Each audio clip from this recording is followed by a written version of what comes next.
siyaasad keliya ee waxa uu qoray oo alifay buugaag dhowra oo ay ka mid yihiin zabiba walmalik ukhruj minha yaa malcuun alqalcatu alxasiina shahaadat sadaam xuseen litaariikh iyo rijaalun wamadiina yacni haddii aynu soo ururinana dilka sadaam waxa uu ahaa weesha gowrac dibigu ha ku quusto halkudhagyada sadaam xuseen laga soo gaadhayna waxaa ka mid ah waxaan cabbaa sigaar maraykan ah balse waxa aan ku gubaa qaraf ciraaqi ah ugu dambayntana waan ku joogsadaa waannu isdhuldhignaa iyadoo aanay taagdarro naga ahayn awoodna waannu leenahay iyadoo aanay isla weyni naga ahayn si aad ummada u hoggaamiso waa inay dhaadanaadaan inaad tahay caadil xataa haddii aad mararka qaarkood ku adag tahay haddii aad ku daganto mabda'a aad aaminsan tahay adiguna ha khiyaamin raganimadaada ha dhayalsan arrimaha yaryar ee sumcaddaada waxyeelaynaya oo xasuusnow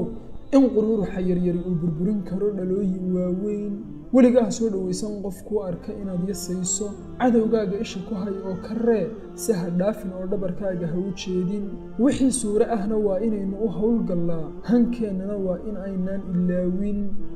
haddii aadan midhahaaga daboolan shimbiraha ayaa guranaya haddii aadan beertaada ilaashanna xoolaha ayaa u daadanaya oo daaqaya dhididka tababarku waxa uu yareeyaa dhiigga dagaalka dhagaxa yar ee quruuruxaa ee aadan iska eegin ee danayni ogow inuu ku dakhri karo marka aadan fakerayn maankaagu wuu daxalaystaa dulinku waxa uu ku bataa biyaha fadhiya ee biyaha noloshaada socodka iyo dareeritaanka ku joogtee si aanay kaaga wasakhoobin ujeedkaygu waa in ay ummaddeennu afka taagto oo aanay u hogan ziyoniisamka macdanta asalka ah ee wanaagsan ee raggu waa inay ka dhowrsadaan dhinaanshiyaha iyo nusqaanta ee ha u kaashan howl wanaagsan nin aan xishood iyo dhowrsooni lahayn qalinka iyo qorigu waa isku af iyo caaro carabkaagu waa raganimadaada ee ha dhayalsan hana qaadin ballamo aadan ka soo baxayn hana ku hanjabin